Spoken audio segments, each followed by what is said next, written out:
Hello, mambo vipi? Karibu tena kwenye Talk with Jasmine. Kuna baadhi ya maneno hata mimi nimekuwa nikiasikia sana. Watu wanaongea ama mtu unajiambia wewe mwenyewe, lakini mara nyingi maneno haya huaga ni uongo. Yaani mimi nasemaga kabisa haya maneno ni uongo. Kwa sababu haya maneno yanahusiana na masuala ya kifedha. Yanakufanya urudi nyuma, yanakufanya usisonge mbele, usio na ufahamu kuhusiana na masuala ya fedha, kwa sababu mara nyingi sana yanatamkwa sana na sisi wanawake. Yaani wanawake mara nyingi ndio tunapenda kuyatumia haya maneno, lakini mimi napenda kusema wewe kama mwanamke, haya maneno ni ya uongo. Na mojawapo ya maneno haya ambayo mara nyingi tunajiambiaga ni kwamba mimi siko vizuri sana kwenye masuala ya kifedha. Mwanamke mara nyingi sana tunapenda kujitenga kusema kwamba mimi sipo vizuri kwenye masuala ya fedha. Kwa hiyo mtu kuhusiana na budgeting, kuhusiana na saving, kuhusiana na nini, anaona mimi yani hata sijui hayo mambo. Lakini nataka tu nikwambie kwamba kitu chochote ambacho uko tayari kujifunza, uko tayari kukifahamu, ni lazima ujifunze. Kwa sababu kama tulivyokuwa wadogo tumejifunza kupika, unajifunza kupika ugali, unajifunza kuosha vyombo, unajifunza kufanyaje, basi chochote ni kujifunza. Kwa sababu tunasema kwamba financial education hii ni skills, ni kama skills zingine, kwa hiyo lazima ujifunze. Kama umejifunza kufanya vitu vingine, basi hata hii ni kujifunza. Basi ni wewe tu kuwa tayari kujifunza. Usiseme tu siko vizuri. Tunasema maneno mengi sana ambayo unajitamkia, unakuta yanaishi. Ukitamka mimi siwezi, unakuta kweli uwezi, wala hujihangaishi, wala labda kama wewe mwenyewe hutaki kufahamu. Lakini kama unahitaji kufahamu, kuna channel nyingi. Kwa mfano kama hii channel yangu, mara nyingi sana tunajifunza kuhusiana na mambo ya budgeting, mambo ya savings, tunajifunza kuweka akiba, kubana matumizi na vitu vingi. Na sio channel hii tu, zipo channel nyingi na vipo vitabu unaweza kusoma. Kwa hiyo usiseme kwamba mimi sipo vizuri kwenye swala fulani. Hapana, weka juhudi, jifunze na utaweza kufahamu hicho kitu kabisa, kwa sababu vitu vingi we have to learn. Hata mimi nimejifunza na ndio maana mpaka nimejua. Jambo la pili ambalo mara nyingi pia mimi nasema ni uongo, ni ile maneno ya kusema kwamba mimi mwenza wangu anashughulikia kila kitu, kwa hiyo sina haja ya kuwaza kuhusiana na masuala ya fedha. Hey.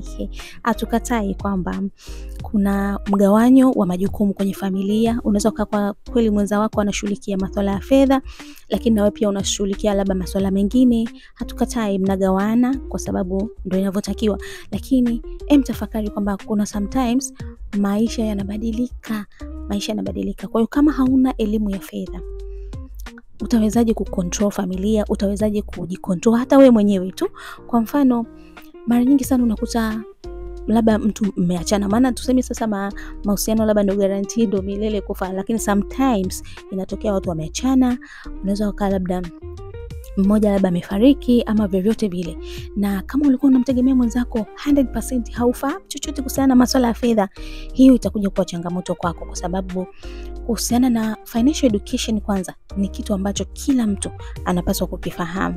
Kwa hiyo hata kama wewe unamtegemea mwenzako, sawa, unamwamini, unampenda, unamtegemea, lakini pia na wewe lazima uwe na ufahamu kidogo, kuelewa kwamba kinachoingia ni nini na kinachotoka ni kipi, tunatumiaje, yani budgeting, kitu chochote kile, yani masuala ya kifedha lazima uwe na ufahamu nayo. Mara nyingi umeona kwamba tushaona familia nyingi sana, mtu anachiwa urithi, sawa, amefiwa, amepewa urithi mwingi, lakini wanautumiaje? Unakuta mtu haelewi hata afanyaje na hiyo pesa, anaitapanya tu mpaka inaisha yote. Lakini ukiwa unafahamu, ukiwa na uelewa, lazima utaelewa hapa nitaanzia wapi, nitaishia wapi. Kwa hiyo kuwa na masuala ya kusema mwenza wangu anafanya kila kitu, mimi nipo tu, sawa, muamini, mpe afanye majukumu yake, lakini na wewe kidogo uwe na uelewa. Wewe kama mwanamke au hata kama mwanaume una hiyo tabia, basi hakikisha na wewe unafahamu kuhusiana na masuala ya kifedha.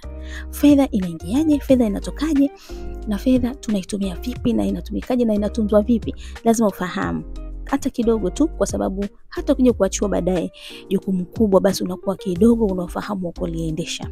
Na uongo wa mwisho ambao mara nyingi sana nasikia mtu anasema, mimi sijali sana masuala ya fedha, mimi siko kipesa sana. Sawa, hamna ambaye yuko kipesa, hata mimi sipo kipesa sana, lakini Kumbuka kwamba pesa kuna sometimes inakusaidia sana, kwa sababu fedha ina solve matatizo mengi, inakusaidia pia kupata utulivu. Ukiwa na pesa unakuwa mtulivu, huwezi kufanya vitu kwa kukurupuka tu, huwezi kuamua kitu elimradi tu ili upate pesa. Hapana, kwa sababu ukiwa na fedha yako unaelewa, unachanganua jambo kabla kulifanya. Pia fedha inakupa uhuru. Money is independent. Unakuwa uhuru kwa sababu haupelekeshwi na jambo lolote. Ukiamua kufanya kitu chako unafanya. Kwa hiyo hamna ambaye iko kipesa. Lakini ni lazima uelewe kwamba kuna umuhimu wa kutafuta pesa, wa kuitumia, wa kuitambua na kufanya mambo yote ambayo yanahusiana na fedha yaweze kukaa vizuri kabisa, kwa sababu pesa ina umuhimu wake. Kwa upande mwingine, hatusemi kwamba ndo unapenda pesa, yani kitu chochote kile for money. Lakini kwa upande mwingine pesa inakaa muhimu, kwa hiyo ni lazima tu uitambue, uelewe utaitumiaje. Yes. Sasa huu ni baadhi tu ya uongo ambao mimi nimewahi kusikia. Labda na wewe umeshawahi kusikia uongo mwingine sana. Labda umejiambia wewe mwenyewe au umeambiwa na watu wengine. Tuambie hapo kwenye comment kwamba kuna maneno gani ambayo umeshawahi kujiambia wewe mwenyewe. Maneno gani ambayo umeshawahi kuambiwa na watu wengine kuhusiana na masuala ya fedha, masuala mazima ya kubudget pesa au money management, na wewe ukafikiria labda ni kweli, lakini safari hii umeshatambua kwamba hichi kitu waga bana sio kweli, hichi ni uongo. Kwa hiyo tuambie hapo kwenye comment na sisi tutasoma, tutapitia, tutajibu hapo. Until next time, bye.